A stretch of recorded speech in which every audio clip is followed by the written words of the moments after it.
Bueno, buenas tardes a todos. Bienvenidos a una nueva actividad formativa del Ilustre Colegio de Abogados de Málaga, esta vez organizada por el Grupo de Abogados Jóvenes, en el que trataremos principalmente la responsabilidad de la Administración Pública por daños causados por sus contratistas a terceros. Y bueno, como ponente tenemos a don Esteban Bueno Gutiérrez, a quien es abogado del Estado en Salamanca y Ávila, y a quien agradecemos enormemente pues, su asistencia y la ponencia que viene aquí a dar. Además, algunos de vosotros recordaréis, porque ha sido ponente también en el curso de habilidades comunicativas que organizamos el Grupo de Abogados Jóvenes en enero. Y bueno, como moderador también tengo al compañero Héctor Caparo Serrano, quien también procederá a la moderación de las preguntas. Y bueno, ahora el compañero va a comentar cómo gestionaremos el tema de las preguntas y todo este. Gracias, Vale. Víctor. Bienvenido, Esteban. Gracias por estar hoy aquí con nosotros. A todos los compañeros que están desde casa y desde el despacho viéndonos. Bueno, simplemente comentaros que va a ser un poco dinámico en el sentido de que podéis lanzar las preguntas en cualquier momento y cuando buenamente Esteban tenga un momentito de respiro en el que pueda ir contestando, yo se las voy a ir lanzando. Entonces, no temáis en plantear cualquier cuestión que a lo mejor os quede poco clara o incluso conceptos que veáis que no son, que no termináis de determinar exactamente por dónde van los tiros. Vosotros lanzad las preguntas, que estamos aquí para aprender, y vamos a comenzar con la ponencia de inmediato, que se nos va el tiempo. Así que, Esteban, adelante. Bueno, pues muchísimas gracias tanto al Colegio de Abogados de Málaga como en particular al Grupo de Jóvenes Abogados y a todos los que estáis presentes aquí, aunque no os pueda ver, por haber dedicado unos minutos o un rato de vuestro tiempo a aprender de una materia. En principio, y para introducir un poco, voy a dividir la presentación en 5 partes. La primera es muy breve, pero bueno, una alusión a los precedentes históricos siempre es importante. En todo caso, sí me gustaría deciros que no tengáis miedo a preguntar. En primer lugar, porque las preguntas siempre son bienvenidas y en segundo lugar, porque es una materia bastante cambiante y con bastantes cosas discutidas. Antes de entrar en las cuestiones que vamos a tratar en concreto, sí me gustaría destacar que aquí las dos cuestiones más fundamentales a analizar cuando se plantea una de estas cuestiones es tanto la ley aplicable, que en este caso puede ser la ley contenciosa o el Código Civil, como la jurisdicción.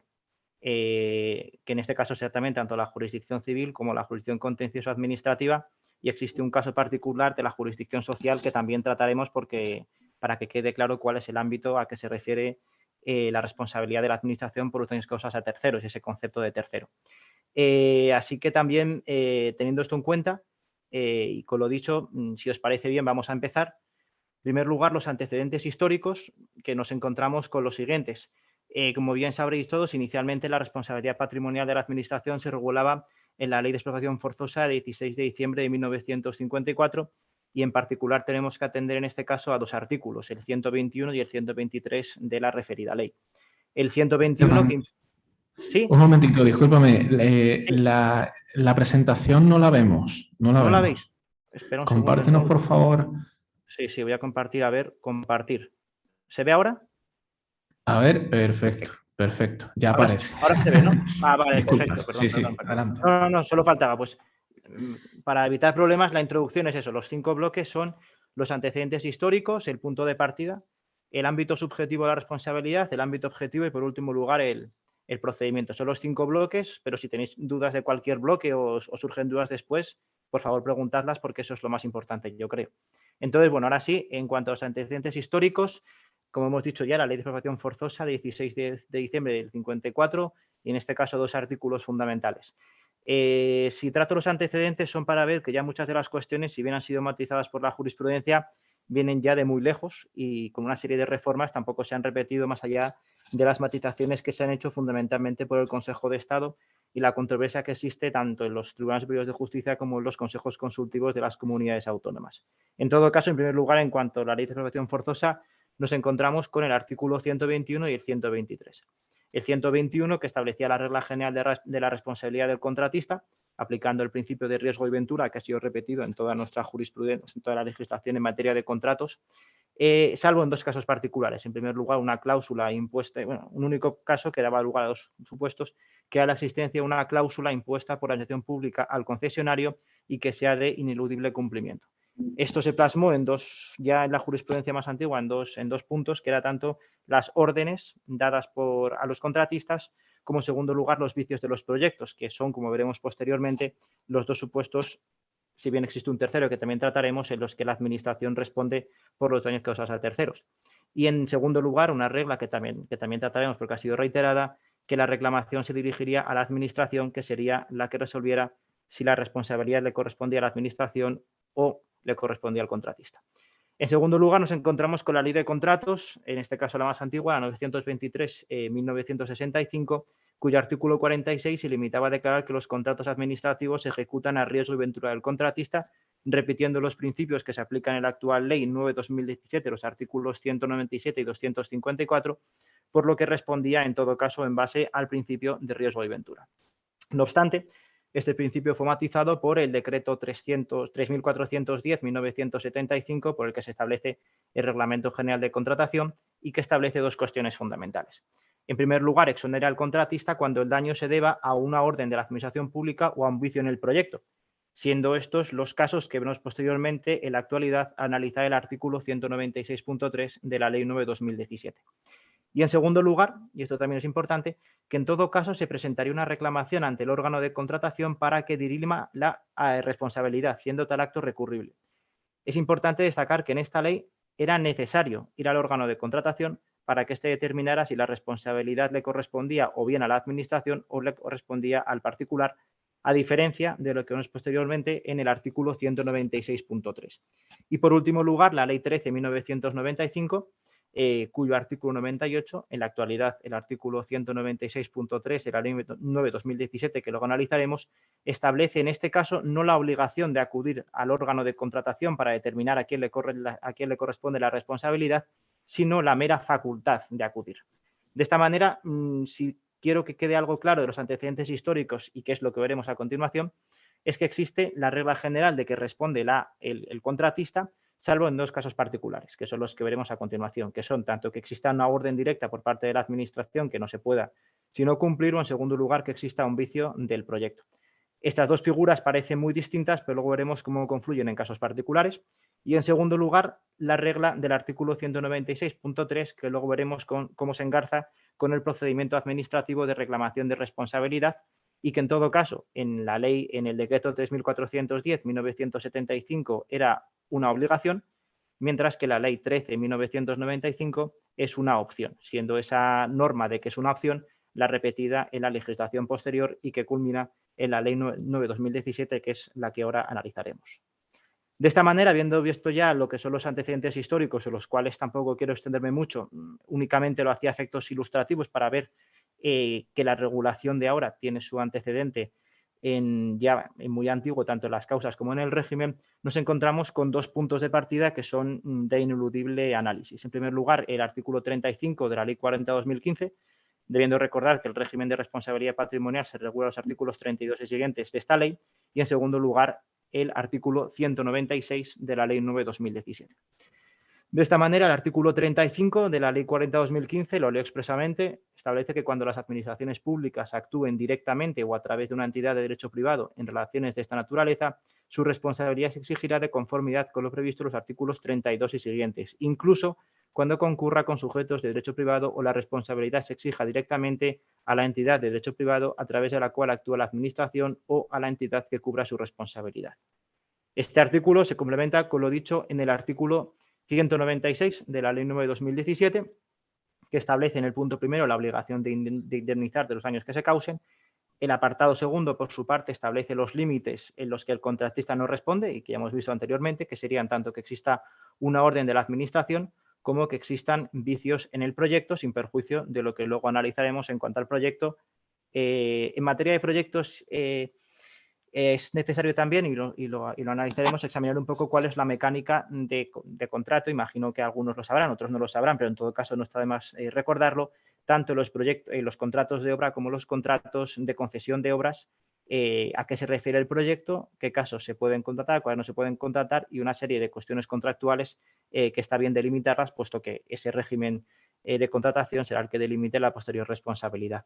El apartado tercero, que era al que me refería, establece que en este caso este lo voy a leer porque es importante y luego analizaremos, los terceros podrán, dice podrán, no deberán, como establecía el decreto de 1975, podrán requerir previamente dentro del año siguiente la producción del hecho al órgano de contratación para que éste, oído el contratista, esta es otra palabra clave, informe sobre a cuál de las partes contratantes corresponde la responsabilidad de los daños.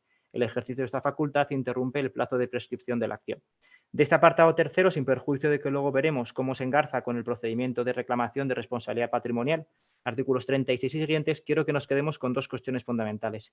En primer lugar, que se dice los terceros podrán, no los terceros deberán, en contraste con lo que ya hemos dicho de la norma de 1975. Y en segundo lugar, informe.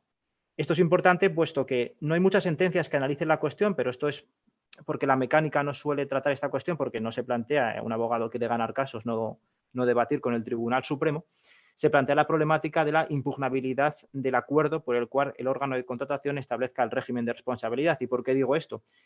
Porque digo se informe. En este caso tenemos que partir de la regla general de que la administración se pueden impugnar los actos de la administración, siendo los actos la manifestación exterior de la voluntad de la administración, mientras que los informes con carácter general no son recurribles.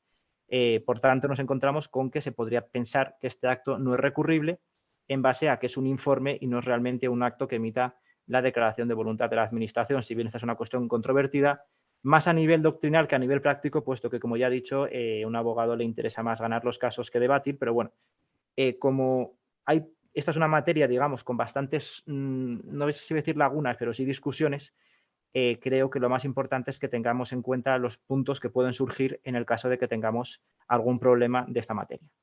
Habiendo visto esto, analizamos el artículo 196. Como ya he dicho, en estos casos es importante analizar tanto la jurisdicción que es competente, pudiendo ser la civil o la social, tanto la ley aplicable, pudiendo ser el Código Civil o, en su caso, la normativa administrativa.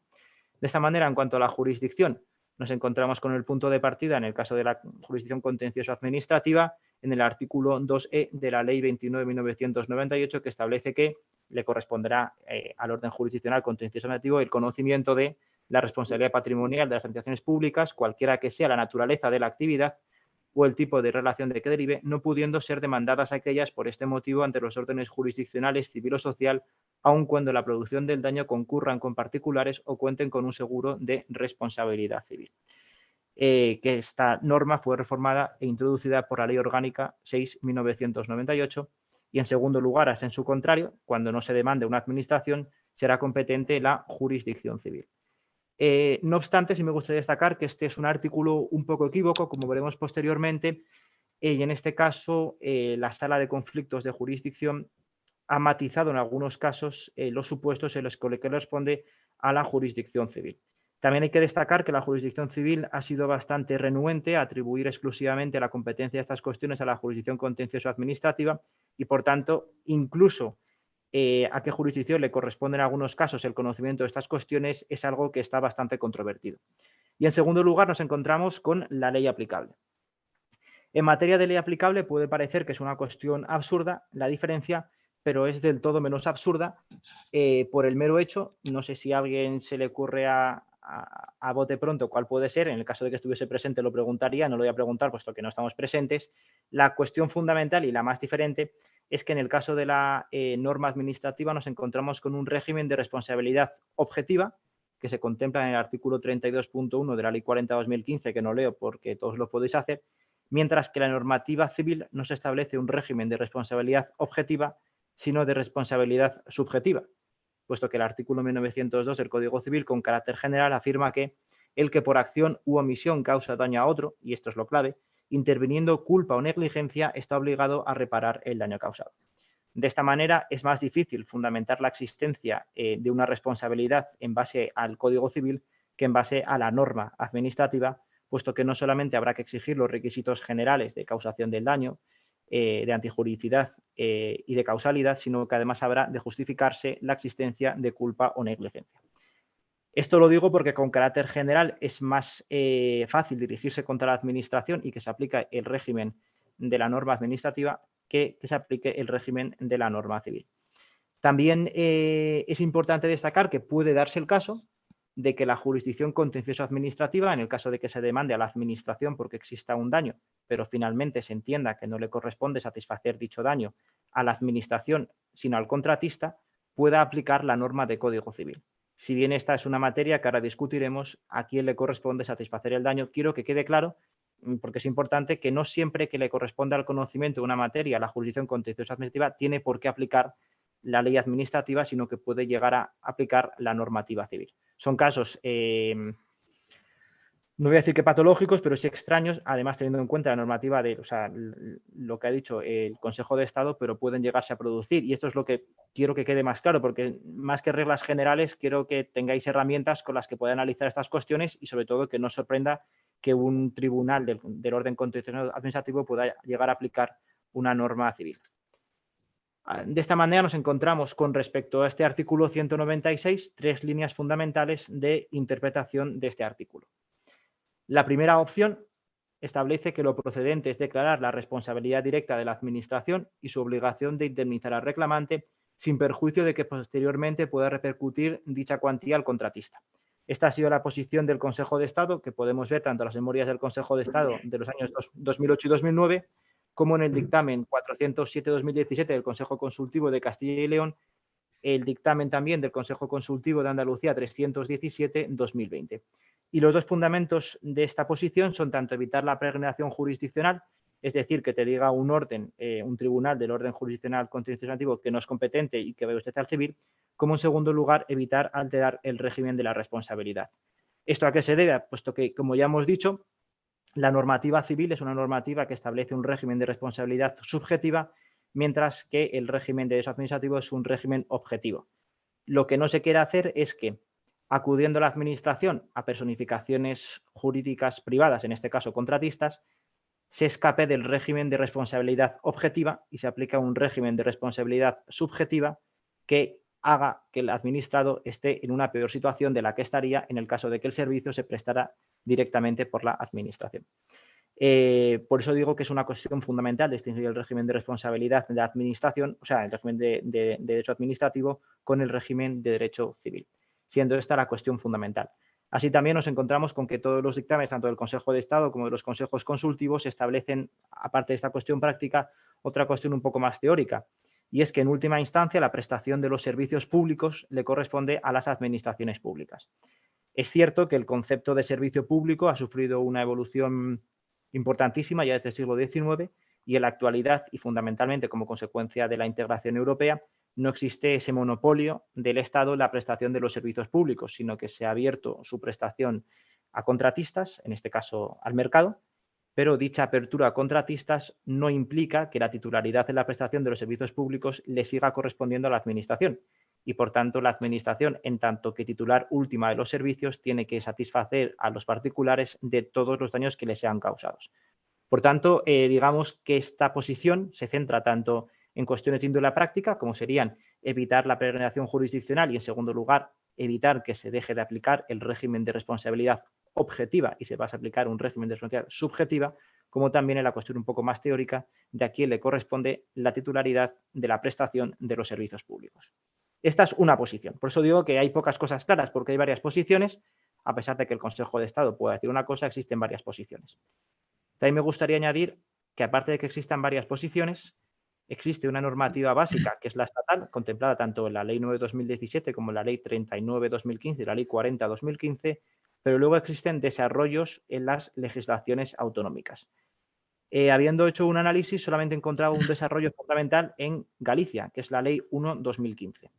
En este punto hay que destacar que las leyes 39 y 40/2015 establecen las bases del régimen de relaciones públicas. No lo desarrollan totalmente y este puede ser desarrollado por las comunidades autónomas. En este caso, la Ley de Galicia, que establece una serie de particularidades que van en la línea de lo dicho por el Consejo de Estado. Por eso, cuando analicéis la cuestión, no sé si todas las comunidades lo tienen o no lo tienen, en análisis que he hecho solamente Galicia, pero en este punto sí rogaría que si analizáis la cuestión o tenéis conocimiento de otras, me lo dijeseis incluso.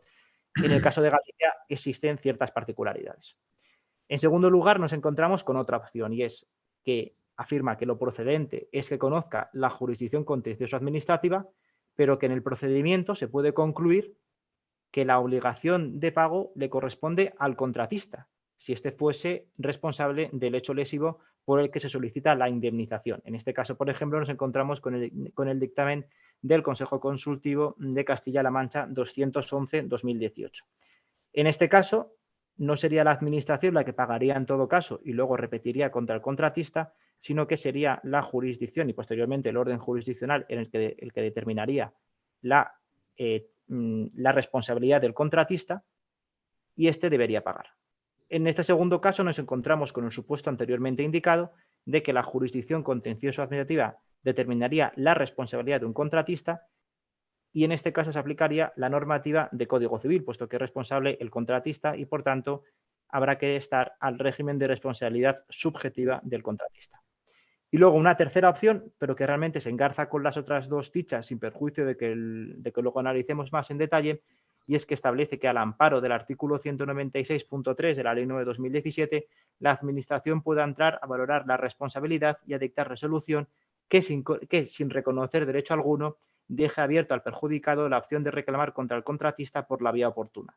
Entre otras, por ejemplo, la sentencia del Tribunal Superior de Justicia de Castilla-La Mancha de 28 de noviembre de 2016 o la sentencia del Tribunal Superior de Justicia de Castilla y León de 25 de mayo de 2018.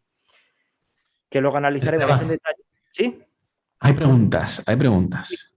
Pues, me pregunta María del Mar Romero, nuestra compañera, a razón de lo comentado sobre el informe del órgano de contratación del artículo 196.3, dice, ¿quiere ello decir, como viene observándose en las últimas resoluciones administrativas, que la Administración determine ante una reclamación del particular quién es el responsable, el contratista, por ejemplo, e incluso entrar a señalar la cuantía que debe abonar el contratista al particular?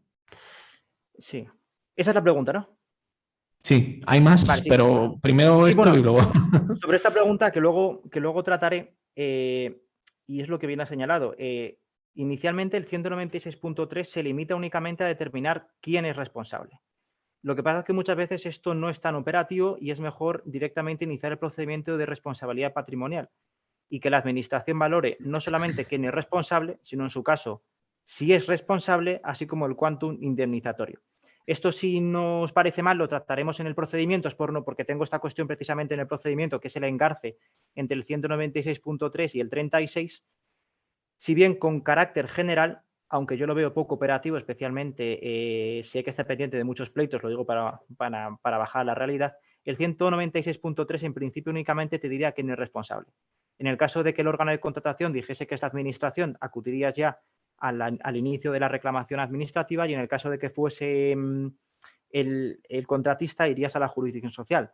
Lo que pasa es que esto es un informe, no es vinculante, con lo cual puede llegar al caso de que el órgano de contratación te diga que es responsable el contratista, vayas a la jurisdicción civil, en la jurisdicción civil se te diga que no es responsable el contratista y te quedes un poco desamparado en el sentido de que ya no puedes dirigirte contra la Administración. Con carácter general, yo recomiendo siempre dirigirse directamente contra la Administración, es decir, prescindir del 196.3, presentar la reclamación de responsabilidad patrimonial, ya en su caso que se diga lo que se tenga que decir, impugnas la resolución por la que se determine la no o sí, y ya en su caso, en la jurisdicción contencioso administrativa, resuelves todas las cuestiones, sobre todo cuando se da el caso de que la jurisdicción contencioso administrativa, incluso en el caso de que sea responsable el contratista, le condene, eso sí, aplicando la normativa de Código Civil. Por tanto, digamos, esa cuestión la trataré en el tema de procedimiento, pero realmente no me parece muy operativo acudir al artículo 196.3 de la Ley 9/2017. Salvo que se esté en el caso particular de la Comunidad de Galicia, en cuyo caso existe un régimen particular tanto de declaración de responsabilidad como incluso de consideración de crédito de derecho público de la resolución por la que se declare la responsabilidad del contratista. Pero esta es una cuestión que, si no os parece mal, ahondaré en ella cuando lleguemos al bloque 5, que es el relativo al procedimiento. Perfecto. Si me preguntas, las respondemos, si quieres. Las preguntas que venían por parte de la misma compañera conectadas con lo anterior y tengo la sensación de que ya las has contestado, porque claro, vale, a colación de la anterior continúa preguntando qué opciones tiene el contratista ante esta situación. Si se recomienda acudir al contencioso administrativo, qué opciones tiene de que prospere sus recursos, pero como has ido comentando, casi mejor pelearlo en vía administrativa y llegar hasta el contencioso, ¿no?, que quedarse con el recurso de la vía civil. Sí, hombre, siendo contratista, a mi modo de ver, no es... yo veo difícil la recurribilidad del informe de la Administración del artículo 196.3. No digo que no se pueda plantear y ganar, digo que yo no lo veo del todo viable. Siendo contratista, es mejor esperar a que se dirija contra ti la acción civil, en el caso de que se dirija, porque ya estás metiéndole tiempo al perjudicado. O sea, es el que tiene que jugar con el reloj e introducir los argumentos. Con lo cual, no ganas nada, incluso en el caso de que se pueda recurrir la resolución del 196.3, no ganas realmente nada recurriéndola. Es mejor esperar a que se dirija contra ti la acción civil y ya en su caso plantearás el debate en los términos que te interesen. Y es otra cuestión que posteriormente, en todo caso, puedes acudir efectivamente a la jurisdicción contenciosa administrativa. Ya veremos posteriormente si existe o no el litis consorcio pasivo necesario, pero en todo caso la Administración está obligada a comunicar la existencia del procedimiento a todas aquellas personas que tengan la condición de interesados, es decir, aquellas personas que tengan derechos que deriven del acto en cuestión, por lo cual no se genere ningún tipo de indefensión, o bien esperas a la demanda civil o bien te llamará la Administración en el caso de que se impugne el acto ante la jurisdicción contenciosa administrativa. Pero bueno, esta es una cuestión que vemos posteriormente, pero es una cuestión que me parece interesante y es efectivamente el engarce entre el 196.3 y el 36 de la Ley 40/2015. Entonces, perfecto. Bueno, estas son las tres opciones que pueden surgir en base al artículo 196 de la Ley 9/2017. Otro resumen, y como he dicho siempre, lo más importante es jurisdicción y ley aplicable. Nos encontramos con que en la primera opción, es decir, en el caso de que en todo caso responda la Administración, nos encontramos con que sería competente siempre la jurisdicción contencioso-administrativa y se aplicaría siempre la normativa administrativa, en este caso la Ley 40/2015. Existe el caso particular, que ya he adelantado anteriormente, de la norma de Galicia, en este caso la Ley 1/2015, cuyo artículo 41.3, lo leo textualmente, establece que si en el procedimiento se determina la existencia de responsabilidad patrimonial del contratista, la Administración, como garante de la posición de las personas usuarias, es decir, como titular de los servicios públicos con independencia de que se presten a través de tanto personificaciones públicas como privadas vinculadas con la Administración como terceros, en virtud de la ley y en el uso de sus potestades contractuales, ordenará el abono de la indemnización a la persona usuaria y le indicará un plazo para ello. En caso de incumplimiento de la resolución por el contratista, las cantidades determinadas por la Administración en el procedimiento tendrán la consideración de crédito de derecho público, a efectos de su recaudación por el órgano competente de la Administración. Las cantidades recaudadas serán objeto de entrega a la persona usuaria del servicio perjudicado. Y en este mismo sentido se pronuncia, por ejemplo, la sentencia del Tribunal Superior de Justicia de Galicia de 19 de diciembre de 2018. Es decir, la ley gallega opta por la primera opción de las anteriormente indicadas en cuanto a la interpretación del artículo 196, y es que en todo caso responda la Administración sin perjuicio de que la Administración luego pueda repetir contra el contratista. De tal manera que el artículo 196.3 afectaría únicamente al juego entre contratista y Administración y en ningún caso vincularía al tercero, que en todo caso se dirigiría contra la Administración en el orden contencioso administrativo y aplicando la normativa administrativa. En el caso de la segunda opción, es competente la jurisdicción contencioso administrativa y será aplicable la Ley 40/2015 si la misma determina que es responsabilidad de la Administración, y será aplicable la normativa civil en el caso de que sea responsable el contratista. Y en el caso de la tercera opción, si bien ya digo que es discutible la recurribilidad de dicho acto, nos encontraríamos con tres opciones a nivel teórico: que el contratista impugne la resolución, que el perjudicado impugne la resolución o que el perjudicado acuda a la jurisdicción contencioso administrativa o a la civil, no lo he dicho, con el resultado de dicha resolución.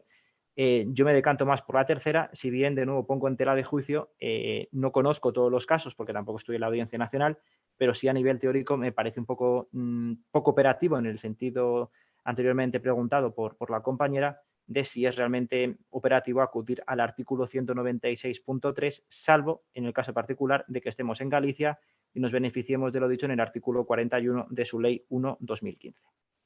De esta manera, cerramos el bloque segundo, que es un poco la introducción general, y entramos en cuestiones un poco más detalladas.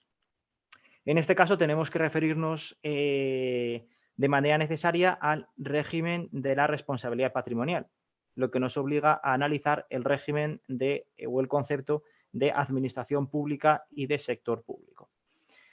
Con carácter inicial y sin perjuicio de lo que veramos posteriormente en cuanto a la comparación del artículo 2 de la Ley 30/1992 y en la actualidad los artículos 2 tanto de la Ley 39/2015 como de la Ley 40/2015, aquí únicamente me he referido al artículo 2 de la Ley 40/2015 y no al de la 39, si bien el contenido es bastante parecido, tenemos que tener en cuenta dos cuestiones generales. En primer lugar, que existe una huida del derecho administrativo que luego veremos posteriormente al tratar el régimen de las personificaciones privadas de la administración y que luego analizaremos en detalle.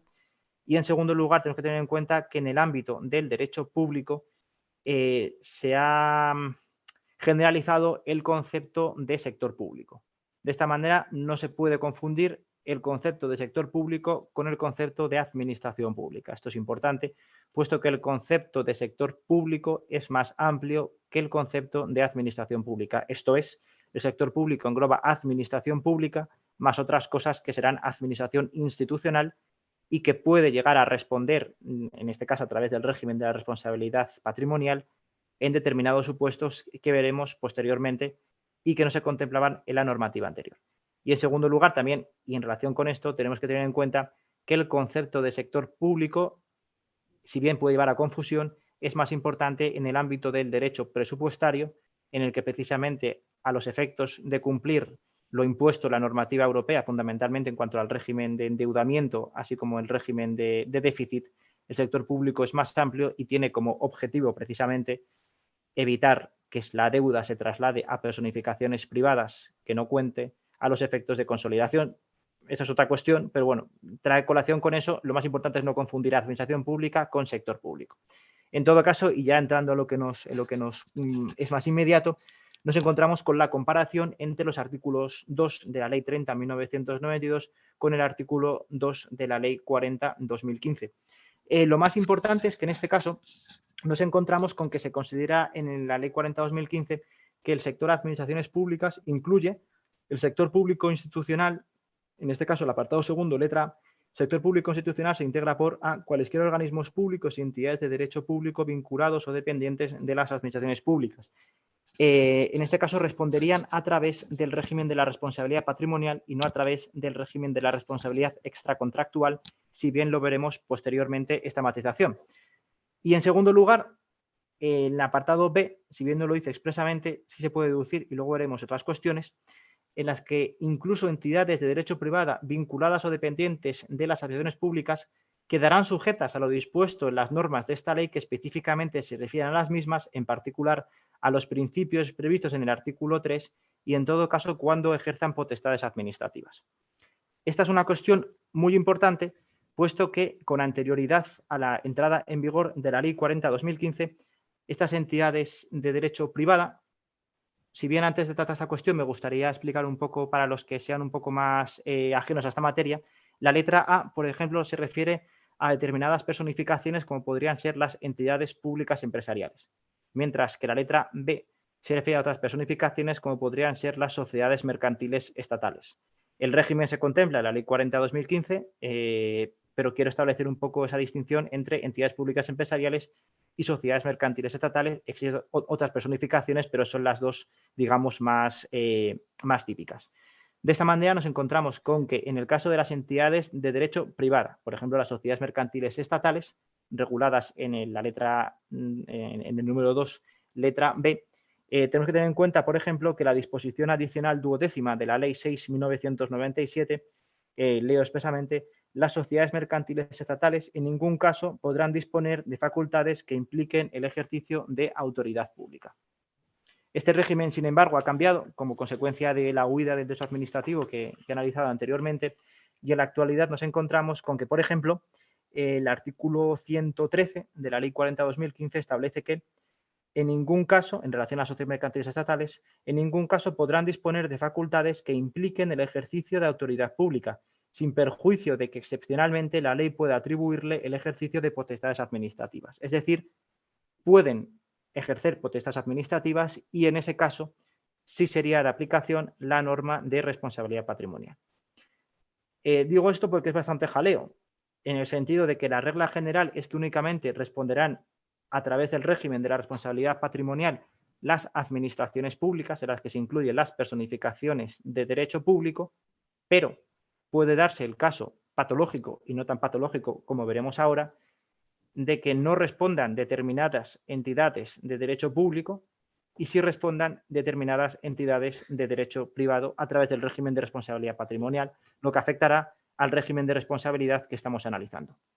De esta manera, nos encontramos con, por ejemplo, los casos problemáticos, los pongo a efectos paradigmáticos, tanto de Adif como de Renfe, como ejemplos de estas cuestiones.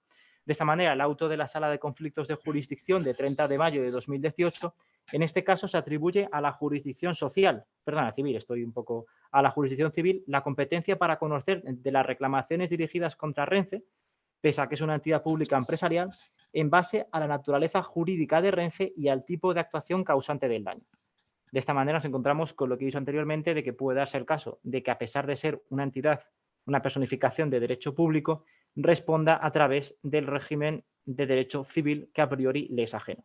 Y en segundo lugar, por ejemplo, nos encontramos, sin embargo, con que el auto de la Sala de Conflictos de Jurisdicción de 8 de junio de 2018, en cambio, atribuye a la jurisdicción contencioso administrativa la competencia para conocer de las reclamaciones contra DIF, en este caso, en base al artículo 23.1m de la Ley 38/2015 del sector ferroviario, puesto que esta norma le atribuye a DIF la potestad, en este caso la potestad, de la resolución de las reclamaciones de responsabilidad patrimonial que se dirijan contra la misma y, por tanto, se aplica el régimen este previsto en el artículo 113 de la Ley 40/2015.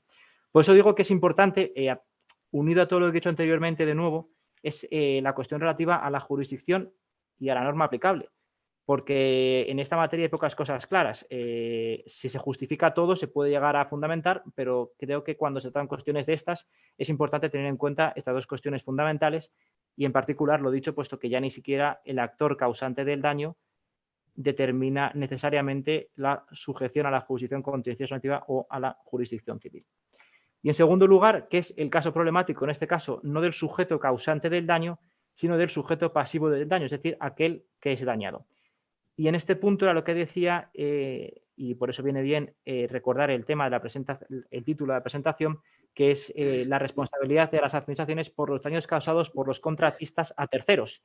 Y es delimitar el concepto de quién es tercero a los efectos del daño causado en la ejecución del contrato administrativo.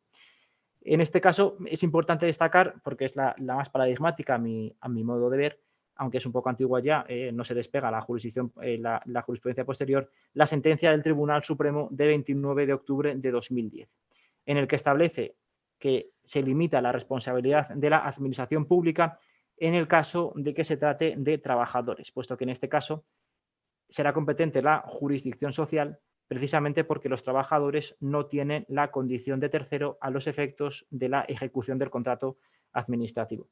De esta manera, este párrafo es el más significativo de la sentencia, establece que lo anterior no se ve afectado por el hecho de que la Administración nombrara, como es obligado, un director y ayudante de dirección de la obra, que, en contra de lo que la sentencia afirma, no tiene por función controlar la aplicación de las medidas de seguridad y las actuaciones del personal laboral dependiente del contratista o subcontratista, sino, por el contrario, velar y comprobar la correcta realización de la obra contratada en los términos previstos en el contrato. De esta manera, lo más importante es que, como idea general, los terceros serán únicamente los usuarios de los contratos, o no usuarios, sino perjudicados por la ejecución del contrato, pero en ningún caso serán los trabajadores. En este caso será competente la jurisdicción social y será responsable no la administración, sino que será responsable necesariamente el contratista o, en su caso, el subcontratista, puesto que la administración, en este caso el director facultativo, figura que no es posteriormente, únicamente tiene la obligación de velar por la correcta ejecución del contrato y en ningún caso por la seguridad o por el cumplimiento de la normativa laboral. De esta manera pasamos a analizar la cuarta cuestión, el cuarto bloque, que es el relativo al ámbito objetivo. Hemos analizado el ámbito subjetivo de la responsabilidad y pasamos a analizar el ámbito objetivo, una serie de cuestiones controvertidas en cuanto a quién debe responder en este caso, si el contratista con carácter general o en su caso la administración, en los dos casos particulares, en este caso la regla general que ya hemos dicho que son una orden directa de la administración o un vicio en el proyecto. De esta manera nos remitimos con carácter general a lo dicho en el artículo 196.2, el cual ya hemos tratado anteriormente y no paso a reproducir, puesto que, aparte de que está literalmente transcrito, ya ha sido analizado anteriormente. De esta manera, esta norma se plasma tanto en la normativa en el contrato de concesión de servicios, artículo 288, como en el contrato de servicios, artículo 311.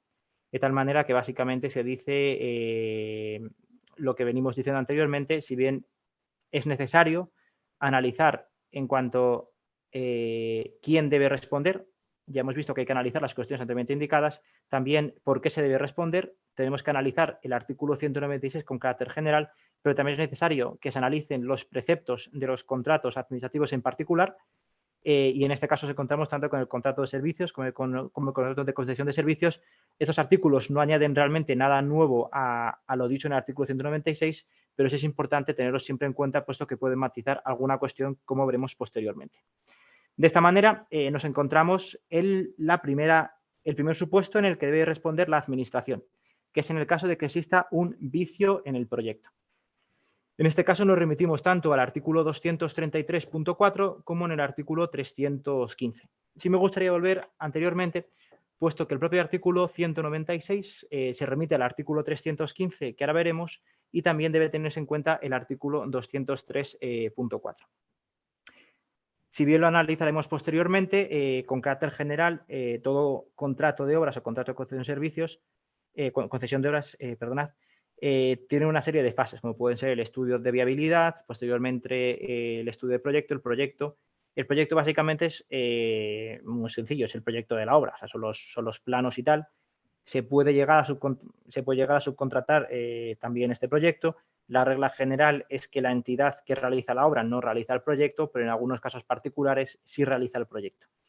Esto lo quiero resaltar, tampoco vamos a entrar en materia de contratación administrativa, pero también es importante conocer la normativa administrativa en cuanto a la contratación, tanto para analizar el régimen de responsabilidad de la administración como el caso particular de régimen de responsabilidad de la administración, que es el régimen de la responsabilidad de los contratistas.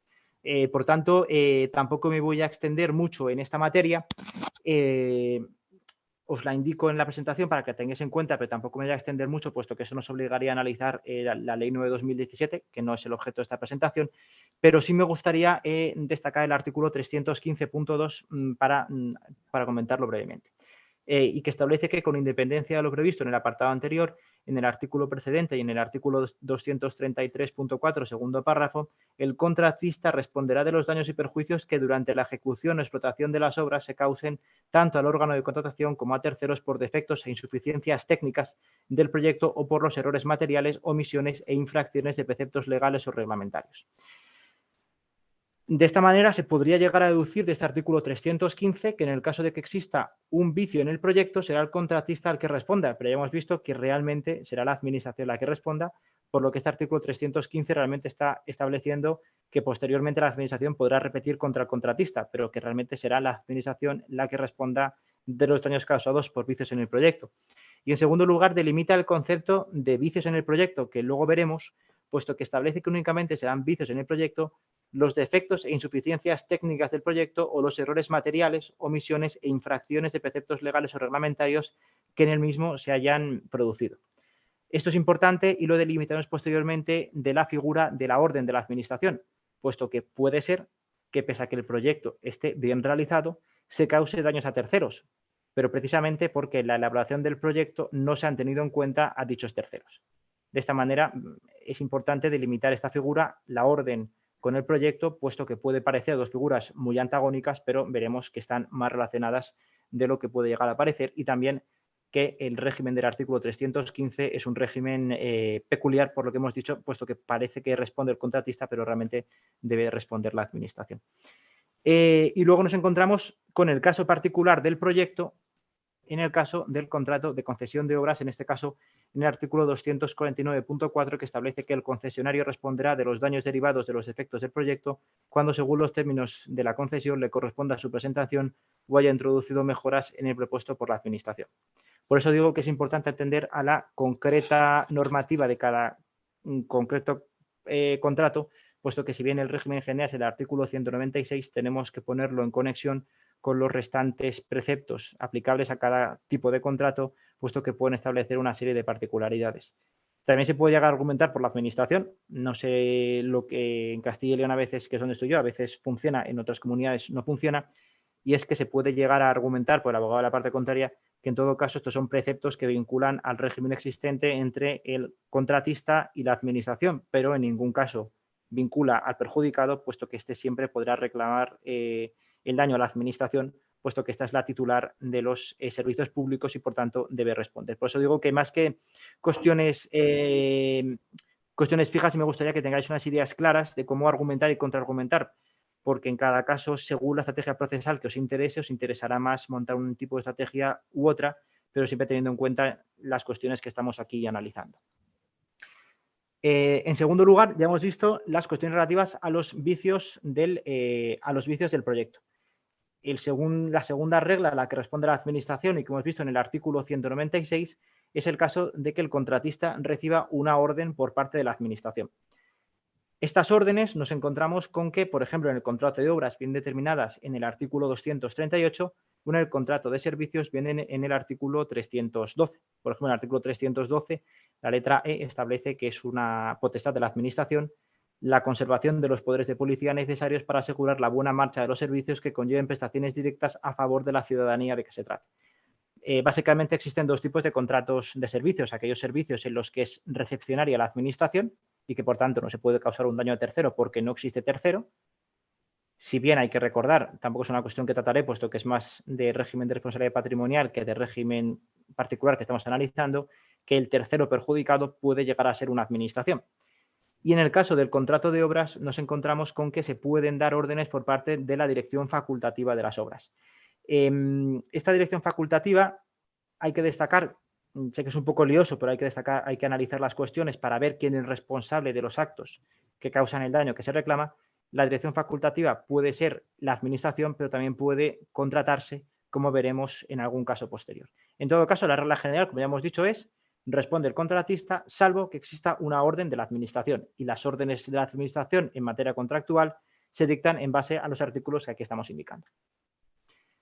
De esta manera, en cuanto a las órdenes de los contratistas, tenemos que analizar, por ejemplo, la sentencia del Tribunal Supremo de 16 de noviembre de 2011, que establece que el accidente se produjo al margen o fuera del ámbito de la actuación administrativa o de la prestación de un servicio público, ya que la decisión administrativa se limitó a la adjudicación del contrato de obra a resultas de un concurso previo y el accidente se produjo con independencia de la actuación administrativa relativa a la adjudicación del contrato.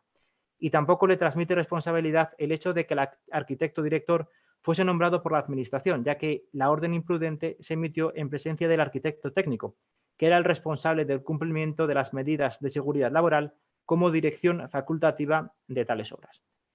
De esta manera, como ya hemos dicho anteriormente, la dirección facultativa, que también es importante por un tercer supuesto de régimen de responsabilidad de la Administración, que veremos posteriormente, que es el caso de la culpa in vigilando, la dirección facultativa, con carácter general, le corresponde a la Administración, pero no siempre tiene por qué ser así. Y me remito al punto tercero de esta diapositiva, el concurso de proyectos, artículo 183 de la Ley 9/2017, el contrato de servicios que resulte del concurso de proyectos, además podrá tener por objeto la dirección facultativa de las obras correspondientes, siempre y cuando así se indique en el anuncio de licitación del concurso.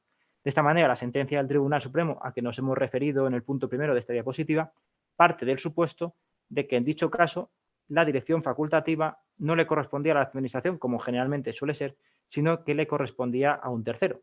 Y en tanto que le correspondía a un tercero los vicios que sean imputables a la dirección facultativa, en tanto que no es la Administración, no le podrá corresponder la responsabilidad a la Administración. Por eso digo, más allá de las cuestiones concretas que aquí estoy analizando, puesto que cada sentencia responde a una problemática concreta, que es importante analizar, puesto que es muy variada y especialmente no tanto en cuestiones de contratos importantes, que son competencias de los ministerios, sino en, bueno, ministerios, el informe le corresponde a la abogacía en el ministerio correspondiente, sino en provincias, es importante tener siempre en cuenta la concreta problemática contractual que subyace entre la administración y el contratista, puesto que es muy variada y habrá que tener en cuenta quién realiza cada acto que es el causante del daño. De esta manera, pasamos a analizar también el concepto de órdenes del contratista, y esta es la sentencia a la que me refería anteriormente para deslindar vicios de proyecto de órdenes del contratista. Y me remito nuevamente, puesto que es bastante ilustrativa, a la sentencia del Tribunal Supremo de 23 de marzo del año 2009, que establece que la noción de órdenes ha de integrar el proyecto mismo, si los perjuicios causados son consecuencia de su naturaleza y alcance, y no de su forma de ejecución o de los defectos de su puesta en práctica. Pues bien, esta última situación es la que se dio en el caso analizado, habida cuenta de que, como señala por 2 veces la sentencia impugnada, los trabajos se desarrollaron con arreglo al proyecto aprobado por la Administración, manteniéndose por los ejecutores de las obras repetidas reuniones con los responsables del hotel a fin de minimizar los efectos inherentes a su realización. Estas circunstancias ponen de manifiesto que los daños no tuvieron su causa inmediata en la actuación del contratista, sino precisamente en el proyecto, tal y como fue aprobado por la Comunidad de Madrid, y si algún protagonismo cabe imputar a la empresa adjudicataria es el opuesto, al intentar amortiguar sus consecuencias.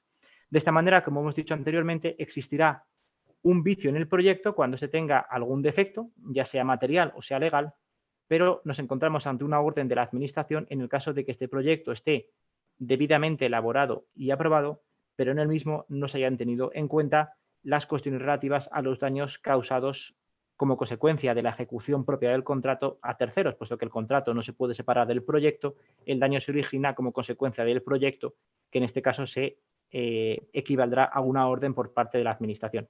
Por tanto, no solamente son imputables los daños en el caso de que el proyecto tenga algún vicio, sino incluso en el caso de que el proyecto no tenga ningún vicio, pero no haya tenido en cuenta que la ejecución del contrato, que trae su causa del proyecto y que debe ceñirse al proyecto, puede causarse algún tipo de perjuicio a tercero. Este es el caso, por ejemplo, el de la sentencia de un hotel que es afectado por unas obras por parte de la Comunidad Autónoma de Madrid y que, por tanto, no existe ningún vicio en el proyecto, solamente que en el proyecto no se habían tenido en cuenta los perjuicios que se causaban a la misma en cuanto a la reducción de clientela como consecuencia de las obras que se realizaban al lado del hotel. Habiendo visto estas cuestiones, pasamos a destacar o analizar una cuestión tercera, y es la cuestión bastante controvertida de la culpa invigilando por parte de la Administración. De esta manera, como ya hemos dicho, con carácter general, responderán los contratistas, salvo en 2 casos particulares, que son que exista una orden de la Administración y que exista un vicio en el proyecto, con el caso particular e intermedio que hemos visto anteriormente en la sentencia del Tribunal Supremo del año 2009. Sin embargo, y pese a que no se establezca claramente en la legislación, existe un tercer caso que es la culpa invigilando por parte de la Administración.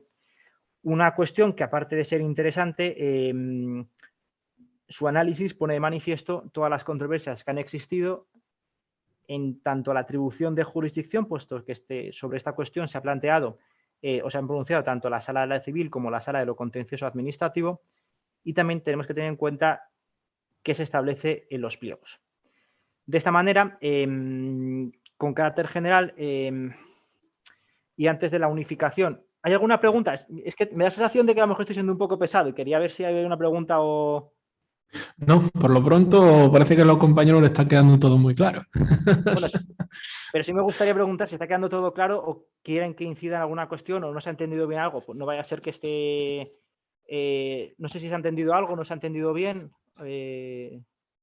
Nosotros por nuestro lado no hemos recibido más intervenciones. Vale. Insistimos, eso sí, compañeros, que no tengáis miedo en saltar y preguntar cualquier cosa que no os quede claro del todo, aunque sea una duda pequeñita. Aquí estamos para resolverlo y nuestro buen compañero Esteban. O si no queda algo claro, se repite. O sea, esto no es. Pero bueno, ya volviendo a la cuestión, esto es importante porque antes de que se intentase unificar el conocimiento de todas las controversias al orden contencioso administrativo, en base al artículo 2e de la Ley 2998 que he dicho anteriormente, sigue existiendo confusión en cuanto a quién es responsable, a qué orden jurisdiccional es competente, como he visto anteriormente, a analizar los autos de la sala del conflicto de jurisdicción. De esta manera nos encontramos con que sobre esta cuestión, la culpa invigilando, se pronunció tanto la Sala de lo Civil como la Sala de lo Contencioso Administrativo. En este punto es importante destacar que la Sala de lo Contencioso, o sea, la Sala de lo Civil estableció un régimen de culpa invigilando más favorable, o sea, más gravoso para la Administración, mientras que la Sala de lo Contencioso matizó este concepto de culpa invigilando en el caso de la Administración. En todo caso, sí creo que en cuanto a la culpa invigilando, tampoco he encontrado mucha jurisprudencia al respecto, pero sí me parece que es importante a efectos doctrinales, si bien como siempre habrá que traducirlo a un caso concreto que no sé si tendrá utilidad o no. Creo que habría dos supuestos de culpa invigilando. En primer lugar, que la Administración no supervise correctamente lo establecido en los pliegos, en ese caso la culpa invigilando es clara, y luego un segundo caso que podría llegar a justificarse, y es que a pesar de que se haya supervisado correctamente lo indicado en los pliegos no agoten las competencias que correspondan a la Administración pública. En este caso entraríamos en otra cuestión que es adyacente a esta, pero que tampoco nos corresponde directamente y por tanto vamos a tratarla, que es por ejemplo la culpa invigilando en materia de daños al medio ambiente. De esta manera pudiera darse el caso, digo pudiera, de que se cause un daño al medio ambiente como consecuencia de la ejecución de un contrato y pese a que la vigilancia o el cumplimiento de determinadas órdenes que deben ser cumplidas por contratistas y supervisadas por la Administración se haya establecido correctamente en los pliegos, pudiera darse el caso de que existan determinadas consideraciones medioambientales adicionales que justifiquen la existencia de una responsabilidad de la Administración en el caso de que el contratista produzca daños al medio ambiente. Por eso que con carácter general es importante, a mi modo de ver, esto sí que no tiene ningún apoyo judicial ni nada, distinguir estos dos casos en cuanto a la existencia de la culpa invigilando, que es una cuestión controvertida en cuanto que tercer título de imputación de responsabilidad a la Administración. En este caso, por ejemplo, en cuanto a la culpa invigilando, nos encontramos con una sentencia, lo digo a efectos ilustrativos para ver lo que la Sala de lo Civil se establecía. Por ejemplo, la sentencia del Tribunal Supremo, en este caso Sala Primera de lo Civil, como consecuencia de lo dicho anteriormente, sentencia de 19 de mayo de 2006, en el que establece que el fallecimiento de un paciente debido al defectuoso funcionamiento del hospital, con la que concurre la omisión de las convenientes medidas de vigilancia y seguimiento durante la hospitalización, derivándose una culpa invigilando de la Administración sanitaria. Esto es importante. En este caso, la Administración sanitaria es una administración que da bastante de sí, puesto que tenemos que tener en cuenta que existen muchas prestaciones que a priori percibimos como estrictamente privadas, como puede ser la sanidad o como puede ser determinadas cuestiones medioambientales, en las que existe una responsabilidad de los contratistas. O sea, existe una contratación. Y en este caso no tenemos que ceñirnos exclusivamente, no solamente al régimen establecido tanto en materia estrictamente contractual y específicamente en los pliegos, sino al régimen de responsabilidad general establecida en la legislación que regula la materia en concreto en la cual se está produciendo la contratación. Sé que es un poco lioso, pero en este caso se puede derivar un título de imputación a la Administración, tanto en el caso sanitario de la legislación sanitaria, como incluso, por ejemplo, en el caso de la legislación medioambiental. Por ejemplo, en el supuesto de que yo sea un propietario que se vea afectado como consecuencia de que existe la ejecución de un contrato y se afecta, digamos, al medio ambiente. Ahí entramos ya en cuestiones, yo creo que de legitimación activa en cuanto a la reclamación del daño, pero que es importante tener en cuenta que hay que atender además a la legislación sectorial en la cual se está desarrollando la modalidad contractual. En segundo lugar, nos encontramos también, por ejemplo, con un caso paradigmático de la culpa invigilando, en este caso de la Sala Tercera de lo Contencioso Administrativo, en este caso la sentencia de 24 de mayo de 2007. Es básicamente un contrato de obras en el que hay una serie de problemas como consecuencia de los materiales empleados. Y básicamente se dirime de quién es la responsabilidad de la elección de los malos materiales empleados durante la ejecución del contrato. La sala de instancia, en este caso, consideró que las roturas se debieron a la ejecución, pero entendió que incumbía a la Administración haber vigilado los materiales empleados. De esta manera, establece que la culpa en vigilando corresponde a la Administración, puesto que tenía el deber de verificar que los materiales eran de buena calidad. Sin embargo, el Tribunal Supremo establece que los daños se produjeron por defectos en la ejecución o en el material, pero no derivaron de vicios del proyecto ni de órdenes directas provenientes de la Administración. De tal manera que realmente no existe una culpa invigilando, sino que matiza la culpa invigilando, puesto que la Administración no tenía la obligación de verificar la buena calidad de los materiales. De esa manera vemos, en primer lugar, y con carácter general, que la Sala de lo Civil fue más laxa en cuanto al establecimiento de la culpa in vigilando, mientras que la jurisdicción contencioso administrativa la limita a casos particulares. No obstante, no siempre la Sala de lo Contencioso Administrativo del Tribunal Supremo se ha opuesto a la existencia de esta culpa in vigilando, sino que, por ejemplo, en este caso, la sentencia de 23 de mayo de 2008 del Tribunal Superior de Justicia de Murcia sí establece la culpa in vigilando por parte de la Administración. Con carácter general, los supuestos de culpa in vigilando se ciñen a los casos que ya hemos dicho anteriormente, es decir, los casos en los que se establece en los propios pliegos, y por eso es importante analizar los pliegos, se establecen los pliegos determinadas obligaciones para el contratista y que la Administración tiene que supervisar el cumplimiento de dichas obligaciones. De tal manera que si a pesar de existir una obligación impuesta al contratista vía pliegos, la Administración no ejecuta las facultades de policía que le corresponden tanto por ley como por pliegos, puede llegar a existir una culpa in vigilando por parte de la Administración pública. Como abogados, ¿qué nos interesa? Nos interesa justificar la existencia de esta culpa in vigilando siempre que se pueda probar que la concreta acción que da lugar a los daños le corresponde a la Administración, tanto vía pliegos como vía ley. Pues nos puede llegar a interesar, aunque es un poco más difícil montar esta culpa in vigilando, puesto que, como hemos dicho anteriormente, en este caso el régimen de responsabilidad será objetivo, mientras que en el caso de que le corresponda al contratista es un régimen de responsabilidad subjetivo. Por eso digo que es importante siempre tener en cuenta la estrategia procesal con la que queremos jugar y en la que es importante tener en cuenta todas las consideraciones, que no sé si se está teniendo bien, todas las consideraciones que estoy introduciendo. Es una materia un poco técnica, siento si está siendo un poco árida, pero es lo que hay. Y en todo caso es eso, la culpa in vigilando como tercer supuesto de atribución de responsabilidad a la Administración, con todas las matizaciones que están haciendo sobre la existencia de la culpa in vigilando. Y por último, entramos en el último bloque en el que nos perfilamos. Este ya es un bloque un poco más, yo creo que un poco menos árido, después de haber visto todo lo que hemos estado viendo. De todo lo anteriormente dicho, sí me gustaría que quedasen cuatro ideas, yo creo que, no sé las que son, pero 4 ideas muy claras. En primer lugar, que hay que analizar tanto la ley aplicable como la jurisdicción competente. Para lo que hay que tener en cuenta todas las cuestiones que he analizado, tanto en el bloque segundo, de consideraciones generales, como en el bloque tercero, que es la cuestión del ámbito subjetivo, tanto subjetivo activo como subjetivo pasivo, en cuanto a la producción de los daños. Y las otras 3 ideas fundamentales, que son las excepciones a la regla general de responsabilidad del contratista, que es una orden de la Administración, un vicio en el proyecto, siendo el proyecto una parte fundamental tanto del contrato de obras como del contrato de concesión de obras. Y por último lugar, la tercera excepción a la regla general de responsabilidad del contratista, que sería la culpa in vigilando con las matizaciones que he establecido anteriormente. A quién le corresponde la culpa in vigilando, puesto que la culpa, el cumplimiento de esas obligaciones le puede corresponder al contratista o a la Administración, y hasta qué punto dicha culpa in vigilando puede dar lugar a una efectiva atribución de responsabilidad. De esa manera nos adentramos en el quinto bloque, que es el de procedimiento, y que yo creo que nos va a dar tiempo a concluir íntegramente. Sí. Antes de proceder con el... Sí. Se me ha quedado cortada la... Perdón, que se me ha cortado la conexión. ¿Si puedes repetir? ¿Se oye bien ahora? Ahora sí, ahora sí.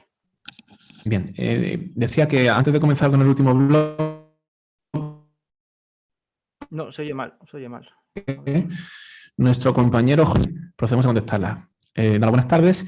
Y le gustaría, en primer lugar, conocer tu opinión, Esteban, sobre si, por lo general, ante una reclamación patrimonial, la Administración debe limitarse a determinar si es o no es suya la culpa, y en caso de que no lo fuese, reservar acciones contra el contratista, pero no tanto entrar a valorar el responsable, sino la cuantía a indemnizar en todo caso.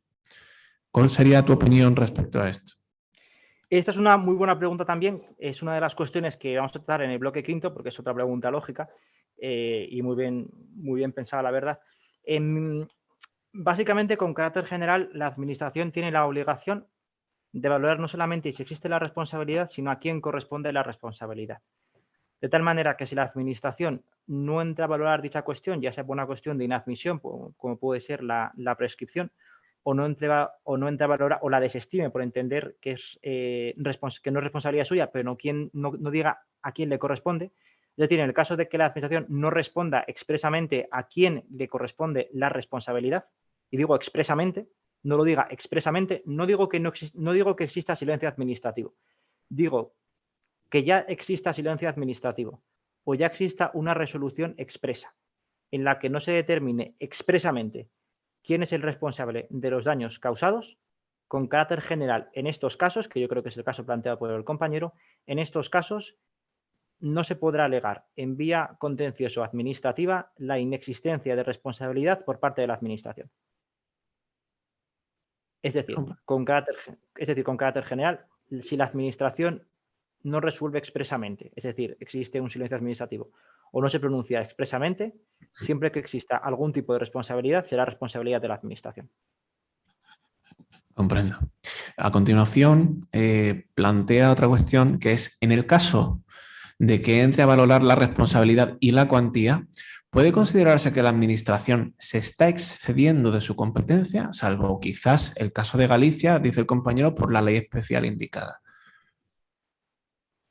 Se está extralimitando. No. Con carácter general, la administración, siempre que se va a un procedimiento de responsabilidad patrimonial, tiene que determinar tanto si existe o no responsabilidad, como quién es responsable, como el quantum indemnizatorio, con carácter general. Veremos un caso particular en cuanto al quantum, sí, que es una cuestión que sí trataremos posteriormente en cuanto al procedimiento, que yo creo que es un tema que puede ser de índole práctica, me parece interesante y además es interesante doctrinalmente, que es el juego de la acción directa de la Ley de Contrato de Seguros, artículo 76 de dicha ley, puesto que en particular se estableció la posibilidad de la revisión del quantum a través del ejercicio de esta acción de responsabilidad directa. Pero ya digo, con carácter general y sin perjuicio de las consideraciones que luego trataremos, y si bien es una cuestión que vamos a analizar posteriormente, con carácter general la administración tiene que determinar estas tres cuestiones. Si existe responsabilidad, quién es responsable y por cuánto tiene que responder, es decir, el quantum. En el caso de que no establezca expresamente, ya sea por silencio administrativo o porque la resolución no lo dice claramente, no podrá alegar posteriormente ante la jurisdicción contenciosa administrativa la inexistencia de falta de responsabilidad por su parte. Por eso digo que el 196.3, aparte de que no me parece muy operativo, porque es que, claro, si tú eres abogado, la administración no es diligente en cuanto a determinar la responsabilidad, lo que muchas veces pasa, especialmente cuando concurren múltiples contratistas, cuestión que vemos posteriormente, puede darse el caso de que hayas ganado el caso simplemente por haber presentado la reclamación de responsabilidad patrimonial, que no se resuelva en plazo, puesto que en dicho caso ya cuando acudas ante la jurisdicción contenciosa administrativa es muy difícil que la administración no puede fundamentar su falta de responsabilidad, puesto que tenía que haberlo dicho en vía administrativa. No son muchos los casos, puesto que generalmente en responsabilidad patrimonial, al menos que yo tenga conocimiento, de una manera u otra se suele resolver y creo que la administración es bastante garante, al menos en lo que yo he visto, siendo siempre el conocimiento que deriva del juicio personal muy limitado, puesto que es limitado el conocimiento. Pero lo que yo he visto es que realmente se suele responder y la administración suele, digamos, ser honesta en cuanto al régimen de atribución de responsabilidad. Pero vamos, en cuanto a la pregunta del compañero, es clara. Siempre que la administración no determine claramente quién es responsable, responde la administración. Es una cuestión que vemos posteriormente en todo caso. De esta manera, la primera cuestión, que es la planteada anteriormente por la compañera y que ya hemos dicho anteriormente, pero que volvemos a incidir, puesto que ya eran las cuestiones que había puesto, es la relación entre el artículo 196.3 de la Ley 9/2017 y el artículo 36 de la Ley 40/2015. De esta manera, y en base a lo que he hecho anteriormente, es decir, la triple exigencia de la Administración en el contenido de las resoluciones por las que se resuelva el procedimiento de determinación de responsabilidad patrimonial, nos encontramos con la sentencia del Tribunal Supremo de 25 de octubre de 2016, que establece que cuando el daño se imputa a un concesionario o contratista, de conformidad con lo establecido en los mencionados preceptos, el perjudicado ha de dirigirse contra la Administración titular de servicio otorgante de la concesión, debiendo esta, con audiencia de todas las partes afectadas, determinar si la imputación del daño ha de realizarse conforme a este sistema de reparto de responsabilidad, bien al concesionario, bien a la administración. Es decir, en todo caso, tiene que determinar a quién le corresponde responder de los daños causados, que es la exigencia impuesta. De esta manera, en la diapositiva siguiente, que es lo que hemos dicho, ahora mismo a la respuesta a la pregunta del compañero, que es las consecuencias del incumplimiento de la obligación de pronunciarse sobre a qué parte corresponde la responsabilidad. ¿Qué es lo que hemos dicho ya? No es solamente, en este caso, el caso de que se exista un silencio administrativo, sino incluso el caso de que, existiendo resolución administrativa, no se pronuncie expresamente sobre quién es responsable, en este caso, que es lo que pongo, en cuanto a la sentencia, en este caso, del Tribunal Supremo de 30 de marzo de 2009 o la sentencia del Tribunal Supremo de 30 de noviembre de 2011, es jurisprudencia un poco atrasada, pero yo al menos no he visto que haya cambiado el criterio jurisprudencial. Por lo tanto, entiendo que estas sentencias, si bien un poco atrasadas, son las primeras que establecen el régimen de responsabilidad, que es mantenido posteriormente, pero he puesto las más antiguas para que veamos que incluso ya desde esta época, tampoco es muy antiguo, pero bueno, ya 13 años es tiempo. Es constante la jurisprudencia que afirma que cuando la administración demandada incumple lo dispuesto y no da a conocer al perjudicado si los daños son imputables al contratista o a la administración, no puede exonerarse de su responsabilidad, que ya no podrá ser discutida en la jurisdicción contencioso administrativa. Y este caso se produce tanto en los supuestos de silencio administrativo como en los casos en los que la resolución expresa no es expresa en la determinación de quién es responsable de los daños causados. Y no es óbice, como pongo en la sentencia del Tribunal Supremo de 14 de octubre de 2013, la existencia de múltiples contratistas. En ocasiones existen múltiples contratistas, habrá que determinar quién en concreto es responsable. Tampoco es disculpa por parte de la Administración que sea difícil determinar quién es el concreto contratista responsable, y si no responde en todo caso, será siempre responsable aplicando la jurisprudencia anteriormente dicha del Tribunal Supremo de 30 de marzo de 2009 y de 30 de noviembre de 2011. Yo creo que estas son las dos cuestiones que habían planteado los compañeros, tanto al inicio de la exposición como ahora, y que son dos cuestiones procedimentales que a mí me parecen absolutamente fundamentales.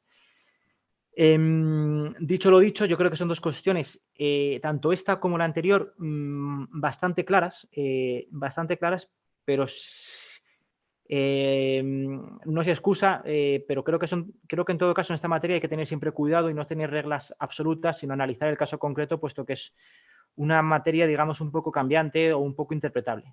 Pero creo que en estos dos casos concretos sí que son dos cuestiones a tener en consideración. Y especialmente la índole operativa, yo creo que tanto por la conjunción de esta cuestión como por la anterior, yo creo que lo mejor es siempre iniciar el procedimiento de responsabilidad patrimonial ante la Administración, obligándola a que justifique el triple contenido que hemos dicho anteriormente y, en su caso, acudir ante la jurisdicción contencioso administrativa sin que te falle la posibilidad de acudir a la jurisdicción civil, que luego se les estime entonces en plazos de prescripciones o no prescripciones y tengas algún tipo de problema.